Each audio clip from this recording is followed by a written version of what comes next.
What's up, y'all? We are back with another edition of DNVR Rams Live. As always, I am your host, Justin Michael. Got a fun show planned for you today. I was able to catch up with my good friend, Alex Taylor of WYO Sportsnet yesterday. We set the scene for a big matchup in Moby on Saturday afternoon between CSU and Wyoming. Been a bit of a tough year for the Pokes. We got into that a little bit, the context that kind of is important when judging this team in this year. Wyoming, they lost Jeff Linder late in the process last year, essentially signed a bunch of veteran transfers through the portal that nobody else really wanted. And it's definitely been a struggle for this program in the NIL era. We kind of just talked about that, how basically overnight that became a really tough job on the hoop side. Wyoming still a little resistant, even in football, when it comes to NIL, but particularly with hoops. We got into that. He talked about what the path to Wyoming potentially upsetting CSU could look like. I'm going to talk about that a little bit as well. Just talk about what the Rams need to be aware of, the keys to the matchup, all that stuff that you guys are used to. We talked for like 30 minutes, though, so I think you guys are going to enjoy it. In the final segment, I'll talk a little bit about Tory Horton receiving an invite to the NFL Combine, my thoughts on that. We'll talk about some staff announcements that have been made on the football side. But shout out to all you guys. Good morning to everybody rocking with us, and shout out to everybody listening later on down the line on Spotify, Apple, Google, etc. If you wouldn't mind giving us a thumbs up on YouTube, I certainly would appreciate it. Great to see we've got some regulars. Goodness gracious. Good to see we've got some regulars rocking with us this morning. We're going to start to report it, and this has now been aggregated by enough outlets that I feel okay with sharing some of this. But he has reported that while the focus for the future of the Pac-12 at the moment is adding another football member, which makes sense. You need one more, at least. I think two more makes more sense. From a scheduling standpoint, based on everything I've been reading, it does feel like Texas State is very much in play for the Pac-12. I don't have any inside information on that regarding, whether they're leaning Texas State as number one priority or it's Texas State because they're the most affordable option. There's a lot that goes into this, mostly the media rights evaluation, as well as, the lawsuit regarding the potential tampering penalties and all of that. That's ultimately what's probably going to dictate the members that end up in this rebuilt Pac-12. If you get those poaching penalties thrown out, if you have some type of negotiation when it comes to the buyouts and all that between the Pac-12 and the Mountain West, I think there's a real possibility that UNLV is in play. If the whole thing falls apart, who knows? Maybe you circle the wheels on a team like New Mexico again. To me, I think there's some arguments that a team like New Mexico or UNLV maybe should have just been prioritized in the first place. Texas State, I understand the argument of getting into Texas, and I know there's a lot that goes into that from a TV standpoint and market size and all that fun stuff that we love to throw out. They just don't do a ton for me. But where it's been interesting this week is, according to John Canzano, while St. Mary's understands that the next move the Pac-12 is going to make is filling out the football league, whether that's Texas State, Memphis, UNLV, UConn, maybe, who knows, we'll see. But it sounds like St. Mary's is trying to position themselves to potentially also come over with Gonzaga from the WCC. This is a quote from John Canzano. The Gaels are treading lightly and tactfully, per the source, leaving room for communication after the league gets the media rights and football decisions done. There's been talk about a venue expansion, possibly to 5,000 seats. The fundraising arm at St. Mary's has to be working overtime with potential donors, selling them on the arms race going on in college athletics. That's a great point, actually, in the Toyota chat, and I'm going to get into that from Aaron Harris. He says, I wonder if Texas State gets a SMU-type share of media rights, and if that's the case, then you would certainly understand the appeal, just the affordability of being able to add them to your league. You get the benefit of Texas without it costing anything, essentially. That could be the case. As far as St. Mary's, though, I go back and forth on it because I think there's legitimate interest in that Gonzaga-St. Mary's rivalry. It's well reported the last matchup between them this year drew 776,000 TV viewers. That's awesome for a college basketball game. When they played in the 2024 WCC title game, it averaged 1.14 million viewers, which again, for a college basketball game, that's pretty significant, especially one not in March Madness. Conference tournament, we're getting there, but not quite that. There's interest in that matchup. Is that enough of a selling point to bring St. Mary's over? I don't know. Competitively, I think they would fit in just fine in the basketball league. It has nothing to do with that. And honestly, there's probably some benefits of bringing over their soccer programs, which are tremendous, and would give you another baseball program, which could be a factor in the Pac-12. They're going to need a couple of baseball programs to make a league here, assuming you're going to keep it, and everybody's not just going to go be in a different league. I think the St. Mary's baseball team right now is in like the A10 or something weird like that. So I mean, like there are some arguments as to why they could potentially be an intriguing option. Mostly the basketball side, which I've argued, the Pac-12 should really lean into college basketball, try and position themselves as the Big East of the West, essentially. And if they're able to do that between, Gonzaga and San Diego State and some of these other teams, like I think there's going to be legitimate interest in that conference, especially with all the betting stuff that goes on now. But to me, St. Mary's, outside of if they would take some type of discount, like Aaron floated with Texas State there, and what SMU did in the ACC, I just don't know if they bring enough to the table. I don't know if it's a big enough school. I don't know if they move the needle enough. It most certainly would cripple the WCC, which is essentially already going to die anyways without Gonzaga. I guess you could argue that it's a chess move. I mean, if you add St. Mary's, it doesn't allow the Mountain West to, and if the Mountain West keeps everybody intact, they hang on to UNLV, they hang on to Air Force, all these schools. If they were to bring over St. Mary's on top of, GCU, that's a pretty interesting basketball league themselves. And that could definitely get interesting. I don't know if it moves the needle enough without a couple of other significant moves on top of it. Like, if you go out and you add Memphis, who I still believe is the most desirable member because it raises your football profile, gets you closer it gets you a wider, footprint across the country, which is beneficial for your media rights. I don't know how much they really move the needle. If it were a ton, they'd probably already be in the mix, would be my guess. But I think they are the best option available for a variety of reasons, competitively, but mostly because I think they're just the best school with significant funding, fan base, and it would really cripple the ACC, or the AAC, I should say, at this point. And I don't even think there could be any argument in terms of what is the best conference outside of the current Power Four at that point. I think it's very clearly the Pac-12. I think it's going to be the Pac-12 regardless of whether they add Memphis, but it's just going to be an exclamation point if they're able to pull that off. I think at that point, everybody feels really excited about what the future of this conference would be, both from a football and a basketball standpoint.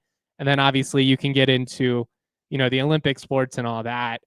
I'm not sure St. Mary's has enough juice on their own. Like, if you bring over Memphis and you add Texas State, and then you add St. Mary's on the basketball side only, or as a full member, just, without football and without a full share, you could talk me into that. But on its own, I don't know if there's enough juice with that. And I think whatever the next move for the Pac-12 ultimately ends up being, I think to an extent you need a little bit of a PR win. And to me, that just kind of feels like not a significant enough play at this time, at least, to, get everybody stoked. Now, would they fit in from a competitive standpoint? Without a doubt. But there's just a lot of politics at play. And it's going to be interesting to see how all this plays out. Like, Texas State is probably the most affordable option, and there's a lot of reasons like where you could talk yourself into that being a good option. They don't do much for me personally. I just argue whether while you might be getting into the Texas market, how many people in Texas are actually locked into Texas State. I know their attendance has been increasing the last couple of years. I know the most recent success is encouraging. There's just not a lot to look past, these other than the last couple of years. Like, I just don't know if you can bank on them being able to sustain it. We shall see. To me, while the geography gets a little bit wonky, if you could convince UConn to come over as a full member, that's a slam dunk hire addition. And then at that point, maybe that opens up the possibility of like a Creighton or something like that. And again, I don't know if on their own a move like Creighton or St. Mary's is enough to really get people juiced, but that would certainly be a pretty epic college basketball league. It's going to be interesting to see how this all kind of plays out here. Yeah, shout out to the other podcast. They do a good job. The Big Mountain, they do a good job talking about all this. Little skeptical of some of the sourcing that they claim to have, but like me, they're certainly interested in how this is all going to plan out. Let's get into the CSU-Wyoming. We're going to get to that interview with Alex Taylor here in just a second. The Rams, they beat the Pokes 79-63 in Laramie back in January. Won each half by 8 points. Was really one of the more complete performances, especially given the setting. It's not a place that CSU has historically had a whole lot of success. I think they're like 40 games below 500 in Laramie.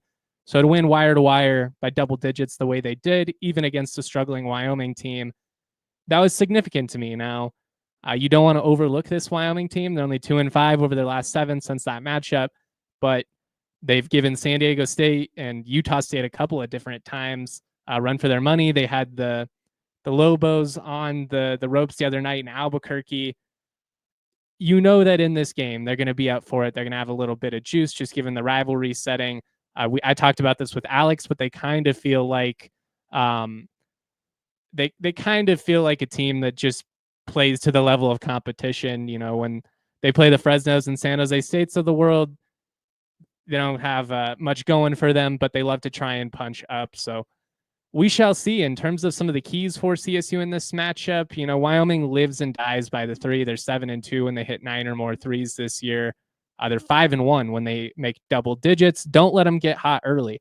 If it's another situation like Utah State where you've given up 6 made threes in the first 6 minutes, that's going to be a tough spot. Other than that, like, this feels like a game you should be able to cruise. Outside of them hitting 15 threes, something absurd, or CSU just not being able to, hit water if they fell out of a boat. Shot making is certainly going to be an important factor in this game, just because Wyoming, they don't play with any tempo at all. They want to make it a rock fight. They want to wind the shot clock down, jack up a 3 late. That's essentially the way they play. They're trying to limit how many possessions you get. And, if they're successful in doing so, if you're also not hitting shots on the other end, that could be a recipe for some wonkiness.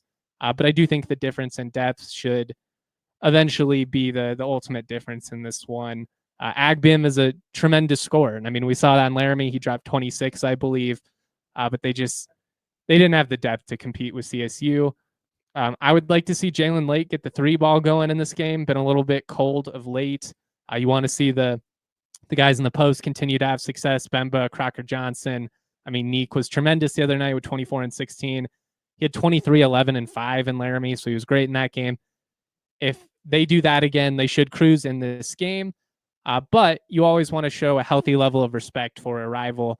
And while I don't think this is the deepest Wyoming team that CSU has ever had to go up against, Sundance Wicks is one of those guys that brings a lot of energy. If he gets his guys going, we'll see. But this is certainly one from CSU standpoint that you should expect to have success and win. Like, maybe the Pokes hang around because it's a rivalry game, but this is a game you've got to take care of business, particularly if you want to finish top 3. You might be able to drop this one and still finish top 5, depending on how you finish afterwards. But if you want any chance of finishing top 3, you got to take care of business at home.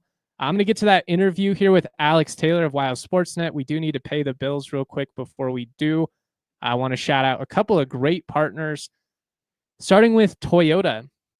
Trucks have always been a part of Toyota's DNA for generations. Toyota has built durable legends destined for greatness and perfect for Colorado.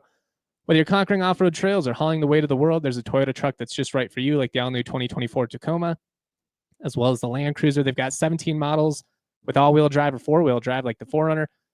They also offer more low and zero-emission vehicles combined than any other automaker to give customers numerous choices to reduce their carbon footprint. 16 hybrid vehicles to choose from, like the Tundra iForce Max hybrid truck. Not to be outdone, Toyota SUVs take command on the road and on the trail, so you can explore the road less traveled without sacrificing smooth city rides in SUVs like the RAV4 and Grand Highlander. Toyota is a proud partner of CSU Athletics and the official vehicle of DNVR. Toyota, let's go places. I also want to shout out our homies at Shady Rays. When you're cruising around in your Toyota, you want to look cool, and nobody is making it easier than Shady Rays. Get ready for the season ahead with quality shades built to last. They've got you covered with premium polarized shades that won't break the bank. If you're unaware, Shady Rays is an independent sunglasses company, but they offer a world-class product. It's rated 5 stars by over 300,000 people. Durable frames, crystal clear optics. It's the perfect choice for all outdoor adventures, skiing, swimming, whatever you're doing. I wear them in the pool. I wear them when I'm, wrestling with the dog. It's great. It's great for everything. And what's really great about them is I can rest assured knowing that, let's say I step on them and break them because I, had a few too many Coors Lights by the pool or something like that. They're going to send me a new pair. No questions asked. Exclusively for our listeners, Shady Rays is giving out the best deal of the season. Go to shadyrays.com. Use that code DNVR for 35% off polarized sunglasses. Try for yourself. The shade's rated 5 stars by over 300,000 people. All right, let's get to that interview with Alex Taylor. Let's start to set the scene for a big-time matchup in Fort Collins. Really appreciate him giving us some time. We talked about all kinds of stuff. Took a little bit longer to get into the hoops than I meant to, but I think you guys are going to enjoy the conversation. The first time we got Alex Taylor of WYO Sportsnet hopping on the show. Good friend of mine. We hang out in Vegas for some of the Mountain West stuff, although that's unfortunately going to be changing over the next couple of years. Maybe we'll luck out in the Pac-12 and Mountain West. We'll have tournaments in the same location. How you doing, man? How's the Wyoming winter treating you? It's cold. My landlord remotely is in charge of the heat, so I think it's like 58 degrees in my apartment. So I'm just You can't turn up the heat on your own. They no, it's like a split house, and I have I live in the basement of this split house, and so he's like, hey, I'm like, hey, I can see my breath in here. He's like, oh yeah, sorry, I don't the thermometer is not in your unit. So so besides that though, it's it's been a down year for Wyoming athletics just in general, but not a really great atmosphere at the arena auditorium. Unfortunately, obviously weather's played a factor in that, but we're getting by. Are winters tougher in Wyoming or Michigan? North Dakota was the worst that I've experienced for I think it snows more in Michigan, but it's way colder here. It's way windier, obviously, in Wyoming. But when I was up in Gillette, Wyoming, that was way worse. Laramie's fine. It'll snow here and there, but it's really the winds. But Michigan, you get lake effect snow in every part of the state, so it'll snow 30 inches of snow in one weekend. North Dakota, you just get both. Well, obviously, I'm a CSU guy, but I'm a big proponent of tradition and rivalries, and I obviously have a lot of friends up in Laramie. I've got a lot of friends that are Cowboy supporters, funny enough, despite the fact that they hate CSU more than anybody I know. But I think that's kind of what makes it fun is the camaraderie between the communities. And obviously there can be tension at times, and obviously it can be heated. But what I've really liked about your coverage of Wyoming, since you've come in as somebody who, didn't grow up a Wyoming supporter, wasn't, a Mountain West fan like dorks like me, but you've really embraced Wyoming. You've really embraced Laramie. So before we get into it, I guess I want to ask you that. What do you like most about living in Laramie? And I'll throw, just for sake of fairness, we'll say, what do they need more of in Laramie? Yeah, I think I mean, my favorite part, I guess, is just the support. Like, it's a really unique. Me and Cody Tucker talk about this all the time. So, like, he obviously spent time in Michigan. So, like, where I'm from, like Western Michigan, I went to school at Western Michigan, very similar size to Wyoming, Colorado State, like just in terms of enrollment. But then you look at Ohio, Michigan, Indiana, these other states, like there's 7, 8 colleges, Division I colleges, just in Michigan alone. And so it's, yeah, I mean, we talk about MACtion all the time, and obviously there's no fans, but like you come to a place like Wyoming where it's, like I said, I was in Gillette 4 hours from Laramie, and I mean, there's people, you go to Walmart, there's people wearing Wyoming gear, grocery shopping, stuff like that. So that's been the most unique part for me is just literally having one university for the entire state to root for it. And it's a big state. So I mean my coverage goes a far way, which is kind of interesting that's I guess the one positive out of many negatives of social media is you get to reach a lot of new people that are Wyoming fans from on the East Coast or even like way out by Salt Lake City or something like that. So that's unique to me. And then I think what they need more of, I mean, if I want to pull out the Jeff Linder probably NIL, but no, I think they're in a good spot now. I think it's tough with getting to the games, I guess, and obviously you see in football they were 3-9 and they were still averaging over 20,000 fans in their football stadium. They are not that forgiving in basketball, obviously with the winner and just the direction the program has kind of gone since that magical March Madness tournament run where they made the tournament for the first time in 7 years, and that is unfortunately you're kind of seeing the results of that. Obviously, there's a new coach in town, but kind of inherited a program on the downswing. So I think my one critique would be people actually in Laramie that live 3 minutes from the arena probably showing up to a game or two on a Saturday at 2 p.m. What do you think was the demise of the program under Linder? I mean, obviously we'll focus on this matchup. We'll talk CSU Wyoming specifically, but it just feels like it happened so fast. You're in the tournament in 2022. Most certainly, losing a vet like Maldonado, you're gonna feel that. And I know injuries played a factor, like EK. That whole situation was certainly a bummer and certainly impacted their ceiling as a team. But it just felt like not only from a competitive standpoint, but just a Linder wanting to be at Wyoming standpoint. And then also, I don't think the fans were all that upset to see him go. Like it just felt like that relationship deteriorated so quickly. Yeah, I think that was he had the most interesting career arc out of any coach in Wyoming basketball history just because of how much the sport changed in his 4 seasons. Like when he came, his first recruiting class, he put all those guys, he put all those guys together over Zoom because of COVID. And then on top of that, he takes them to the tournament. That first or second year, I think. And Second year, I then think, yeah. yeah, and then right after that, I mean, obviously you mentioned the EK, and then they bring in. I don't think it did many favors. The 3 California transfers that obviously kind of blew up in his face, just team chemistry wise. But I don't know. I think the game just changed so much, and he's the complete opposite of Sundance Wicks in terms of Sonny kind of recognizes Wyoming as a state. I think Jeff Linder also did, but he also wasn't afraid to voice the frustrations of, hey, it's hard to win a game when you're playing in front of 2,000 people in your home arena. Which I get, but there's a game in there where you lose to Southeastern Louisiana in front of those 2,000 people. So it goes both ways. I get that. And then he would also bring up NIL obviously a lot. And Wyoming's a little back in time when it comes to supporting, maybe paying college student athletes. So I think that's when you're using every post-game press conference, you're losing to the Nevada or the New Mexicos, the Boise states, the San Diego states, and you're coming in after the game and, well, hey, what went wrong today? Well, look at their salary cap or look at their payroll. And it's like that attitude, I think he just got kind of tired of the limited resources. And I mean, obviously it's no one party's fault. It's just kind of the job when he took the job from Northern Colorado to come to Wyoming, the job description completely changed, completely shifted over those 4 years. And I think it was a good move for him. Obviously, he's doing well at Texas Tech. They have a top 20 team. They got JT Toppin, who's I think he just scored 40 something points. So I It was like think 43 or something like that. yeah, I think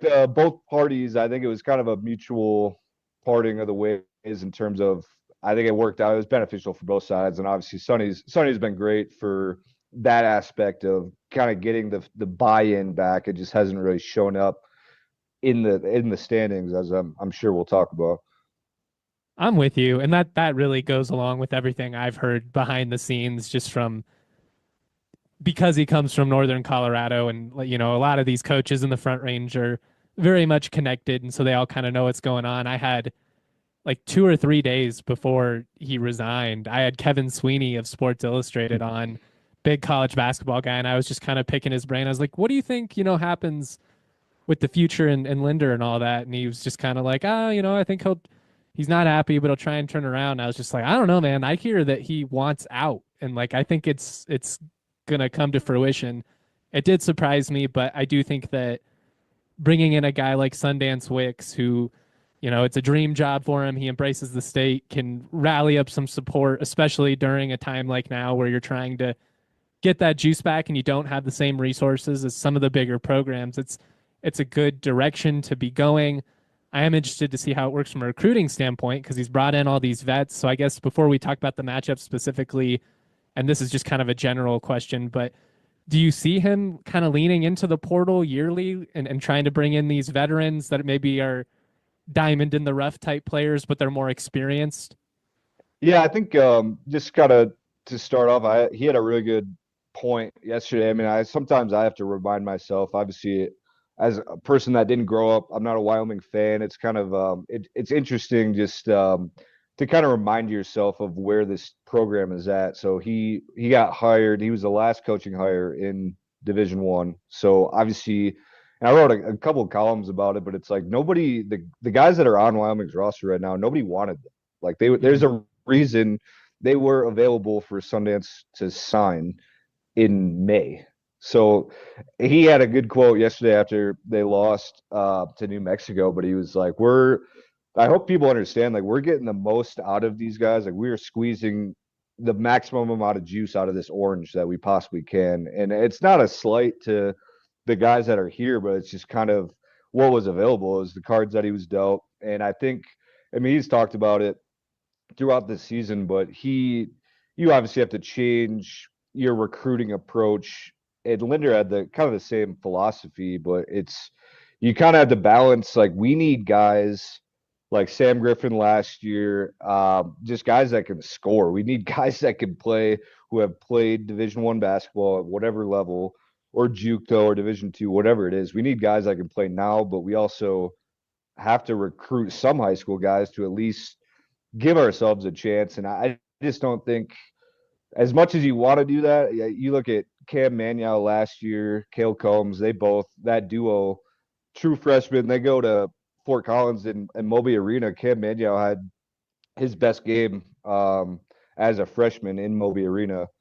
And then obviously, I think less than a week, maybe 2 weeks after the Mountain West tournament, him and Cale both get in the portal. So you kind of have to wonder, is it even worth That's recruiting where I'm wondering. I freshmen? just, Yeah, like I don't. It's can kind of you a waste of retain time. talent? Is the NIL, is it shifting at all? Like, are Wyoming fans, will there be an embrace at any point of what this modern era is? I think basketball is a tough sell just because, and it's so. I mentioned the guy like Sam Griffin last year. Obviously, he was a all Mountain West guy for Wyoming. He was a one and done. So he spends 4 years at Tulsa. So if I'm in Gillette, Wyoming, I'm going to maybe 2 games a year. Why am I going to be? If I have just a ton of money sitting in a bank account somewhere, why would I write a check to this dude that's on in Laramie for probably 6 months? And Yeah. I get both sides. Like obviously, the guys that are here now, like yeah, they're outperforming their expectations, sure, but I don't know if from a fan perspective, why would I sign this blank check to some guy that's one and done, and you're never going to see from him. He's never going to be in Laramie again. So I get both sides. I don't know if that's necessarily shifting, maybe in football a little bit, but that's obviously you have way more mouths to feed there too. So that's a whole different animal. But basketball, not really. All right, we'll get back to that interview with Alex Taylor, talking a lot about NIL at the moment, and then we'll get into the matchup with Wyoming specifically this year. Real quick, I do want to shout out a couple of our longtime partners, starting with Breckenridge Brewery, the official craft beer of DNVR. Breck Brew is a beer for any occasion. There's no better way to watch a game than having an ice-cold Breck Brew in hand. They've been doing it for 35 years. It all comes down to their love and passion for making good beer. Made with 100% renewable energy, which is awesome. Try out some of their classics. You can't go wrong with Avalanche Amber Ale. Funslinger's one of my favorites. I'm a big fan of the Good Company hard seltzers. On top of that, you should check out the Breck Brew Ice Deck giveaway. I've got my Avs jersey on. We've got Four Nations rocking this weekend. If you're a hockey kind of guy, this is very much up your alley. You can win 2 VIP tickets on the glass, complimentary food and drink, really live the high life for the March 29th game against St. Louis. All you got to do is go to breckbrew.com/ice deck. That's breckbrew.com/ice deck, and check out Breck Brew's new West Coast style IPA Ridge Runner. This double dry hop brew is inspired by the untamed beauty of Colorado's trails. It creates notes of bright citrus and pine. I also want to talk to you about Saturday Neon. As you can see in the background, our friends at Saturday Neon have hooked up my home studio with this awesome LED CSU logo neon sign. It's what they do. They're a local company, and they make officially licensed collegiate logo LED neon signs that are perfect for your home, your office, your man cave. You name it, it's perfect. Maybe you want to just spice up the living room. You might have to run that by the significant other there, but if they approve, the LED lasts up to 100,000 hours. It's easy to install. This one in particular, I mean, I got it up in like 2 minutes. It was super easy. Use the code DNVR for 10% off your order at SaturdayNeon.com. If you buy one, take a picture, tag Saturday Neon, tag us as well. I would love to see it. Certainly an awesome way to take your man cave to the next level. If you've got any questions or comments for us, throw them in the Toyota chat. We've got about 20 minutes left of this conversation with Alex, but I will wrap up with a couple of thoughts on Tory Horton going to the Combine, as well as any questions or comments you guys may have for us. So here is part 2 with Alex Taylor, and I will really get into this Saturday matchup between CSU and Wyoming. Part where I struggle is the common sense in me would agree with the people who say this is dumb. It shouldn't be on the fans to fund this. And it looks like we're going towards revenue sharing anyways, so I think some of this is going to shift in the future. At the same time, you have no chance to compete, at least for an extended period. Like, you might be able to put a season together, but without the money, I don't know how you retain guys, especially in the Mountain West. I saw a stat in football the other day. It was like less than 10% of P4 all conference players transferred. It was like 67% of all conference players at the G5 level in football transferred, and CSU has certainly had that happen. Wyoming has as well. We could spend the whole pot on that, so I guess I don't want to take us down too big of a rabbit hole, but it's an interesting time for Wyoming. I think these next couple of years, in terms of, can you meet somewhere in the middle? Because again, like, as a CSU guy, it's easy for me to like take shots, but I don't want any of these Mountain West schools to just fall off the map completely. And I know there's a lot that goes into that with conference realignment, and there are certain Wyoming fans that are going to hear that and be like, fuck off, dude. You were stoked about CSU going to the Pac-12.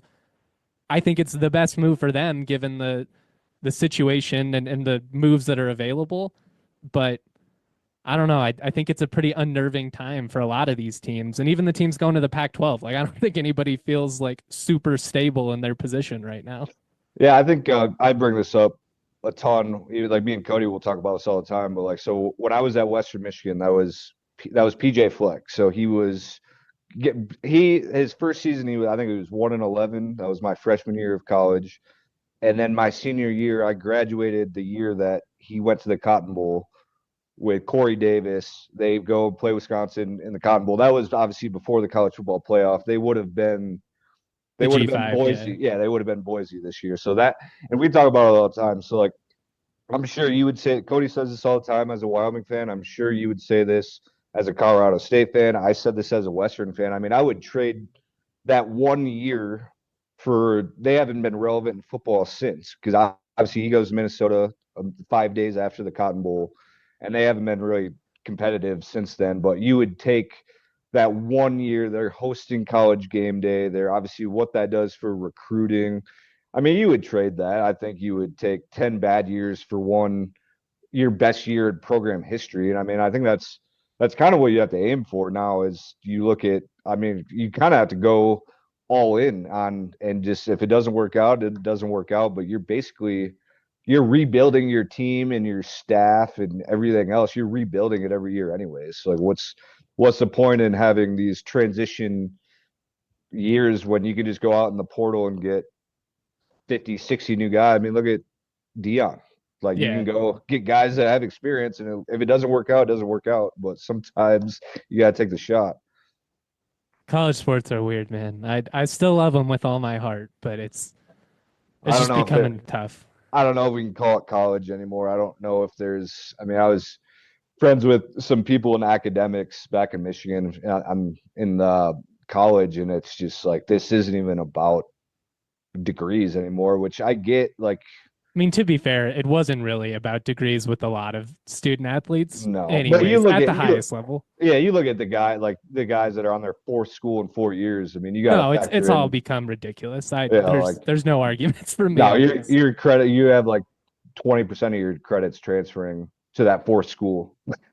Like you've been, People are they're walking away from degrees on the oh, off chance that they'll get to play more, and it certainly does work out for some. And yeah, I don't know, I've most, done the anti-transfer portal, anti-NIL rant about 45 times, so I'm yeah, sure people yeah. get it, but uh, it's easy to get sidetracked on that. That's my bad. Oh, we're good. I do want to ask you about Wyoming specifically, obviously in this matchup.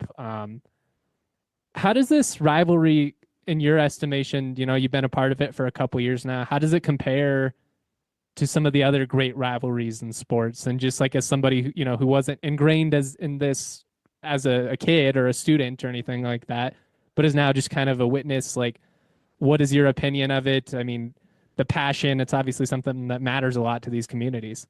Yeah, this has to be up there and one of the best G5 rivalries out there, I'd say. I mean, definitely top three, top five, just nationally for this level of competition. I mean, I think you kind of look at last year, just in football. I mean, Wyoming was what 3-7 or something going into that game, and there's still people, and I don't agree with this at all, but people are like, oh, well, if we win the border war, then like that's all that matters this year, which again, I don't agree with that sentiment at all, but I get the logic behind it, I guess. And I got here, my first year in basketball was the year after the March Madness bid. So I came in, my boss was like, yeah, you're gonna take over a March Madness team. I mean, they were top, I think first or second in the preseason poll, and then I get here and obviously Ike never plays, and that was the best crowd I've ever seen in the arena auditorium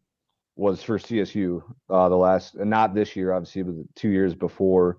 And it's there. You don't really have anything else like that on the schedule. I mean, obviously CSU has Colorado once in a while. Wyoming doesn't really have. I mean, Air Force, I guess. I don't really know if there's another comparable opponent like that. But it's interesting to me, just the buy-in. I mean, you look at, and there's always something weird that happens. I mean, not this year in Laramie, but there's always a weird game in this rivalry in basketball, and like the 11-point comeback in the last minute last year, and then before that, Noah Reynolds hits the game-winning free throw in Laramie, and there's been competitive. No matter where these teams are at, they always seem to line up, and I think that's my favorite part of the rivalry, I guess, is it kind of goes beyond sports. I mean, we talk about wins and losses all the time, but like you think about when those Wyoming swimmers died last year, like the first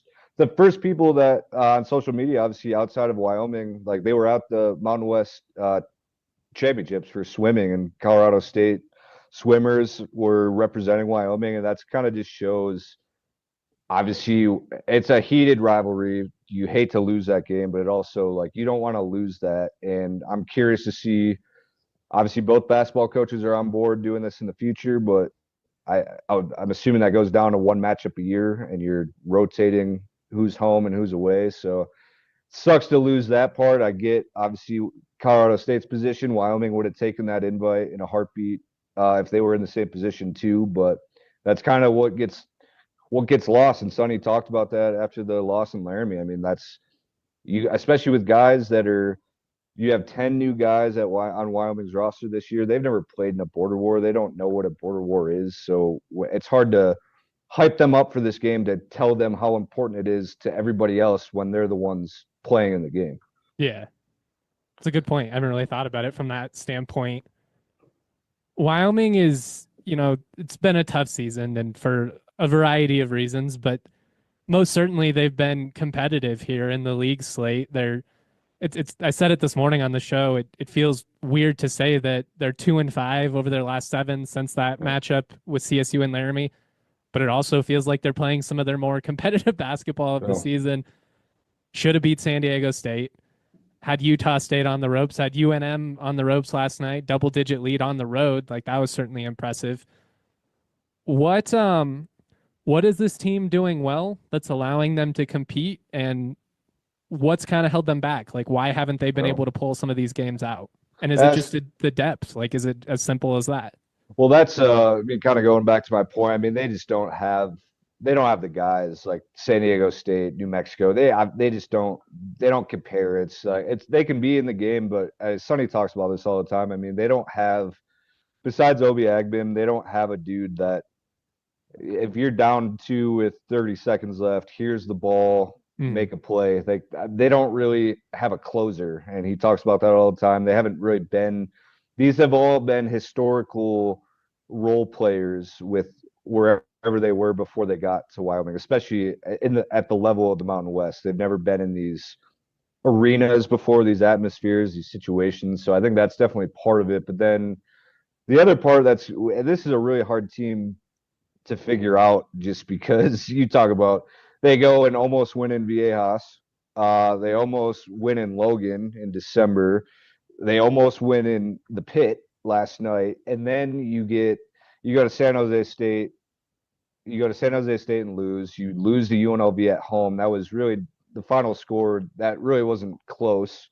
And so Sonny talks about like he wishes that he could just bottle up these performances that they have against the top teams and obviously save some of that energy for when you play the Air Force or San Jose State or Fresno's, because they play up to the competition, they play down to the competition, and there's just really no consistency. I mean, that's really what it comes down to. They're a really good defensive team when they want to be, but I think they hit 14 3-pointers when they beat UNLV in Vegas, and then when UNLV came back, I think they were like 3 of 20 something. So I mean, it was like the best shooting performance in the last 5 years in school history, and then the worst against the same team in a 2-week span. So it's really hard to figure out. But I think, like you said, I mean, I think at some point it balances out to they just don't really have the horses to fight in year one right now. It's funny you bring up the threes, because that was one of the things that I had in my notes. It's certainly something I brought up from watching them, but also when you dive into the game logs and stuff, they kind of live and die by the three. Like they've got 6 games with 10 or more made. They're 5-1 in those games. They're 7-2 on the year when they hit 9 or more threes. That's a recipe for success. They should certainly shoot a lot of them, but that's also a pretty hard way to be sustainable. I will say I was impressed in the New Mexico matchup how much success they were getting in the pick and roll. I do wonder how much they go back to that against CSU. It's a different matchup stylistically. Then, defensively, they bring a lot of intensity, but it seems like they foul a lot. You look at the free throw numbers. Is that, is that just lack of execution as a guy's trying to go too hard? I mean, that is kind of a tough balance, especially if you're not like a great defender. It's, I'm playing really hard. I'm trying here, but I'm going to hack the guy because I can't really keep up with him. Yeah, I don't want to harp on the Mountain West refs too much. It's not good. That's definitely part of it. But I've asked Sonny before. I'm like, dude, how How much does that hurt you? I mean, when UNLV, I mean, I think New Mexico had 30 something free throw attempts last night. And I mean, obviously they shot terrible from the free throw line, but it's like that's such a competitive disadvantage when you just look at these close losses. What was the differential at the free throw line? And Wyoming's a terrible free throw shooting team on its own, but I've asked Sonny that, and I mean, says it kills him. You have to have it comes down to the discipline of playing good defense, but knowing the line of, okay, they're gonna call this every time, and he talks about too. It's not even just in the paint, like it's just the ticky tacky unnecessary fouls. He said they go through every game and they watch the tape and they chart every unnecessary foul, like a reach in foul. And I know like last night, Obi Agban got 2 fouls in the first 3.5 minutes against New Yeah, it was like Mexico. right away. Yeah, and so I mean that's your leading scorer, your best players on the bench for at least half of the first half. So I mean those are the mistakes that you can't have, especially with you bring up depth. They have 2 guards. They have 2 point guards really that can successfully take the ball up and beat pressure, which that has also been. I'm surprised teams don't do it more. I know San Diego State did a little bit, New Mexico does it, but they are very poor against the press.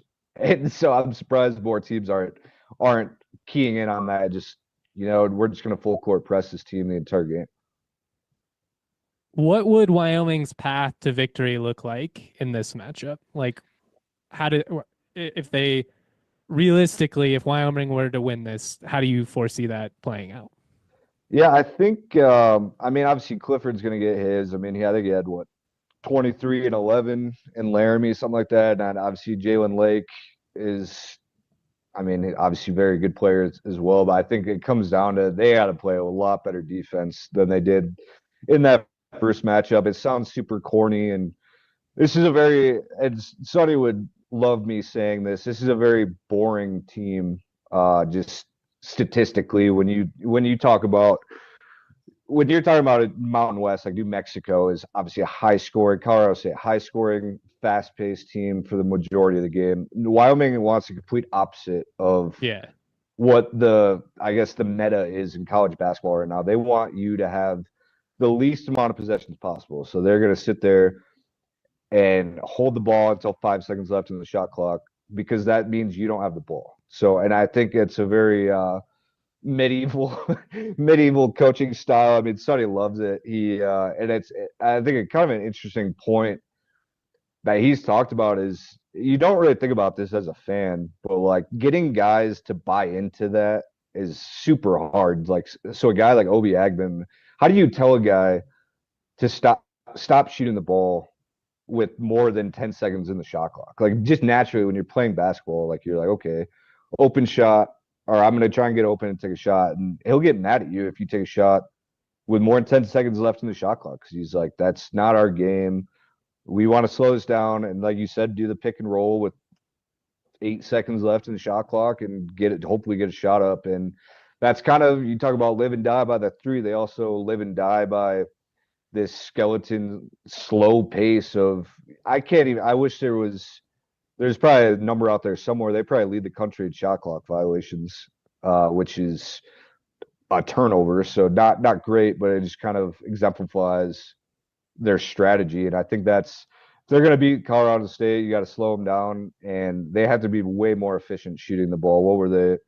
They shot 39.7% from the field in Laramie against CSU, and 5 of 22 from three. So that's another example of them dying by the three. And he said he wants 33-point attempts a game. So they haven't gotten there. I think they only had 13 last night against New Mexico. So it's tough to get 30 if you're not putting up that many. If you're taking that much time off the shot clock. Yeah, and I think I mean he has I mean, a big point for him all year is like he's not afraid to tell a dude, stop shooting. Like, you are not a scorer. Obi is a scorer. Dante Allen, he's a 3-point specialist. There's guys taking threes, and I mean, it could go in, and Sonny's still yelling at him like, that is not the shot we want. It's like they hired a general manager. It's his first year this year, and it's funny. I talked to him before the season, and I was like, does Sonny ever bring up the movie Moneyball to you?" And he's like, "Oh yeah, he calls me that dude's Jonah Hill. He calls me Jonah Hill every day. Like that, they're so analytically driven where it's like Obi Agban is the only person on Wyoming's roster that is allowed to shoot a mid-range jump shot because in basketball, in analytics, that is the worst shot in basketball. But Obi has a good clip shooting them, so he's the only one that's allowed. I respect it. I respect even if I don't agree with it. You just got to be consistent with your approach. Like, Yeah. that's the thing that drives me insane about a coach is when it's just like you can't even figure out what the mindset behind it was. Like, you might fail, but if I can understand the logic behind what you're trying to accomplish, and when you're a team like Wyoming who's just trying to increase the margins, you're trying to do more with less, like the Oakland A's. I think it makes a lot of sense. The last thing I wanted to ask you before I let you go here, and I've already taken up more time than I said I would, so I'm sorry about that. Oh, we're good. But with a team like Wyoming, they've been in a lot of these games, which to me on the surface says this is a team that has not thrown in the towel, which means they could potentially be frisky down the stretch, especially because they are competitive. They could ruin somebody's day in the Mountain West tournament if they're bought in. Does it feel like a team that still wants to play basketball, or does it feel like a team that's looking forward to the summer? I think it depends on the night that you're asking. Today, I would say yes because of how they played yesterday. If you would have asked me on Saturday after they lost to UNLV, I would have said no, just based off of.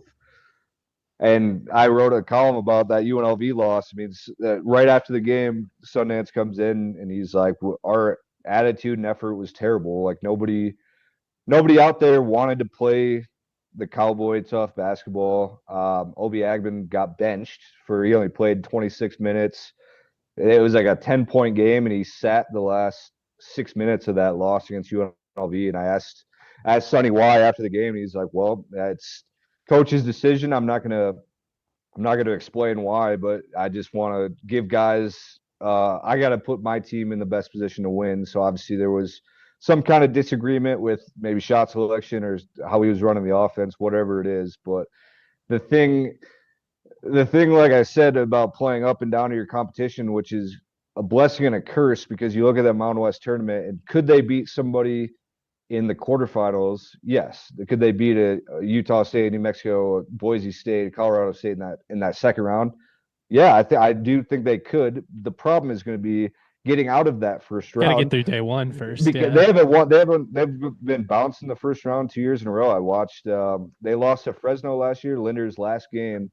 I think they were up 14 with 4.5, 5 minutes. It was like left. 5 minutes left, and total collapse. Score. Yeah, they didn't score a point the rest of the game. So I think that would be what I would be worried about going into that tournament. Is maybe I don't want to say you're looking past that first round, but I think it's kind of who was it last year? UNLV almost beat San Diego State. Yeah. And it's kind of like one of those things where once you get in Vegas, anything can happen. So I'm not ruling this team out.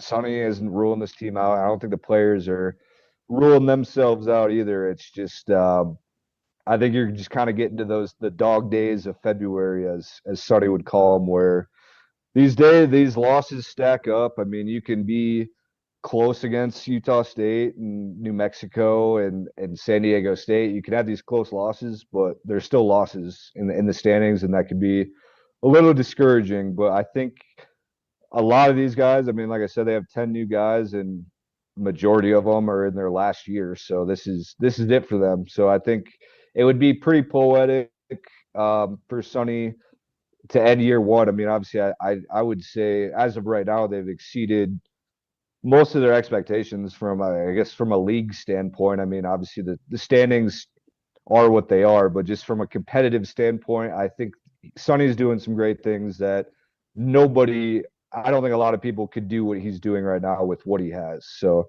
I'd be worried if they do make it to the quarterfinals. You're the man, Alex. I appreciate you coming on. Everybody can follow him at Alex_M_Taylor22. Is that like anti-hacking measure security, just trying to make it as pain in the ass to type in? Oh, that was a long time ago. Can you change that? I don't know. Yeah, you can change your username. Oh, I'm gonna have to look into that. Wyo Sportsnet, he does an awesome job. Make sure you guys go check him out. Great way to get caught up on all things Wyo. We'll have him on in the future to talk football because I asked way too many questions at the beginning before we got into the hoop stuff. So you're the man. Thanks for coming on. All right. Thanks, Justin. Appreciate it. Shout out my guy, Alex Taylor. Go give him a follow at Alex_M_Taylor22. Had to give him a little bit of a hard time for that ridiculous username. But I get it.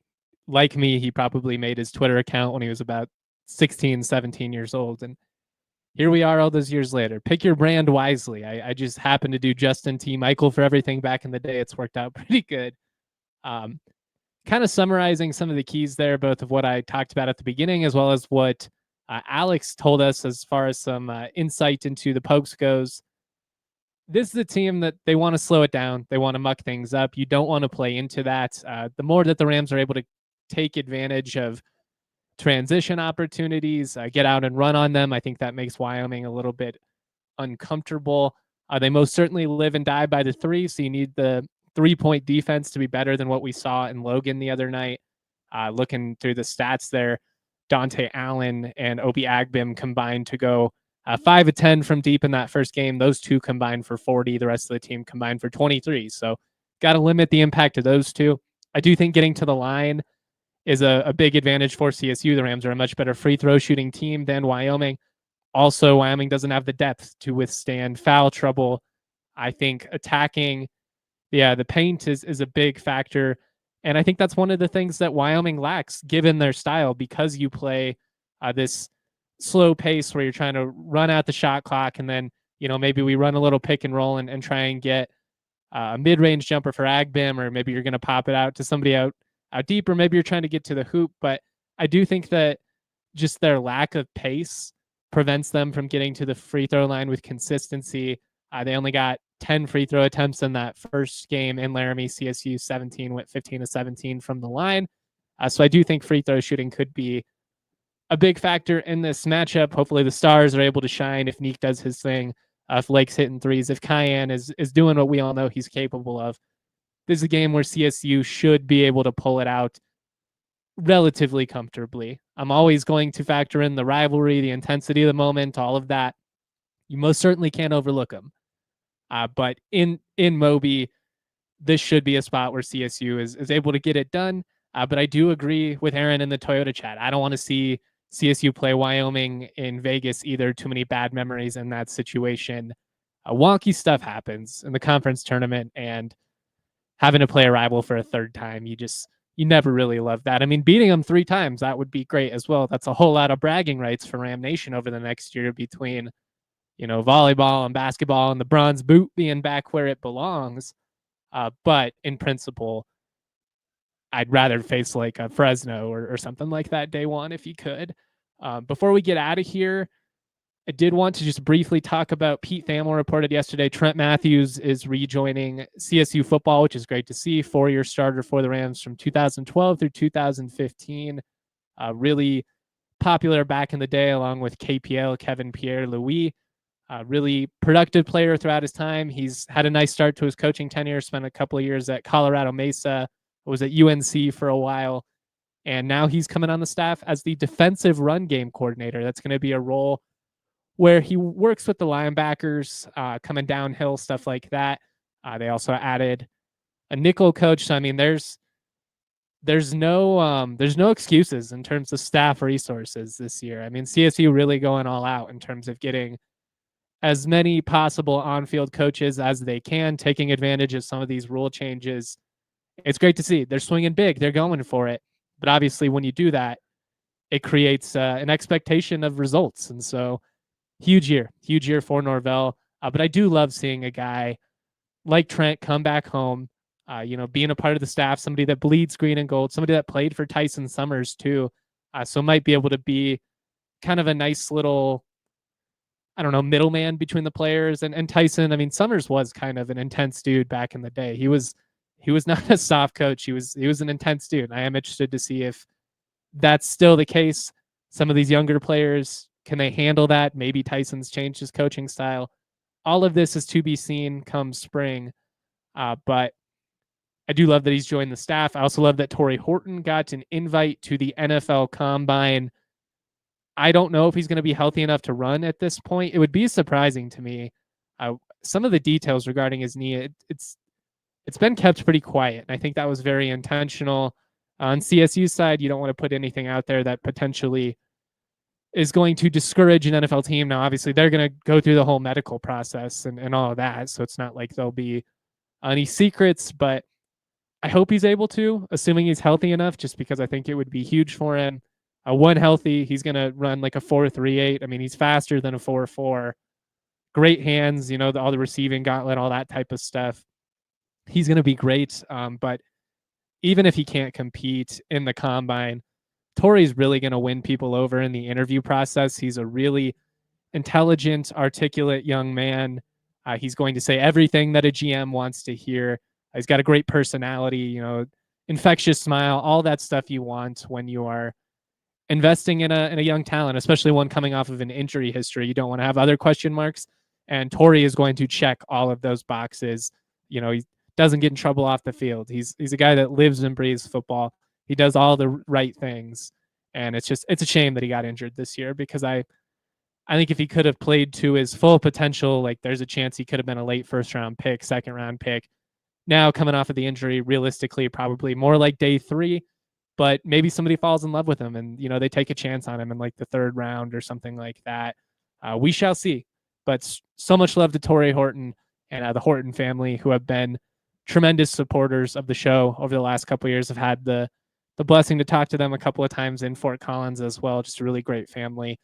And I have a feeling that Tory, a lot like Trey McBride, is going to make Ram fans feel pretty dang good about the way that he conducts himself and the way that, he carries himself and represents this fan base, this school, this football program, and beyond. We had a question here in the Toyota chat from Brett. When does the Mountain West football schedule officially drop? It's usually around April-ish, if I remember back. I feel like it's been earlier the last couple of years. At one point, we were waiting till like May, and that was getting a little ridiculous. My guess is we find out like right around the spring game usually. So what, late April, May-ish. It always gets decided a little bit later because it's after, Fox and ESPN, they get their pick of, the SEC and the Big Ten, and then it goes all the way down and you get those schedules formatted and then you build the smaller leagues around them. So should be soonish, but probably more like another month if I had to guess. But that's purely speculation on my point based on years past. I will reach out to CSU and see if I can get any type of inside info on that, though, and I'll either tweet it out or talk about it on the show. I'm going to catch up with Kevin Lytle later this afternoon, so I'll have an audio-only podcast for you guys that drops before the Wyoming game. I'll have a post-game Wyo pod as well. Shout out to everybody for rocking with us this morning. Shout out to Alex Taylor for being a tremendous guest, helping us preview CSU-Wyo. Shout out to our guy, Riley Sorbo. Go follow him on Twitter. He's our producer, making everything happen behind the sticks. Wouldn't be able to do it without him. Much love, y'all. Always proud to be. Go get that sweep. Peace. We all silly like the mayor.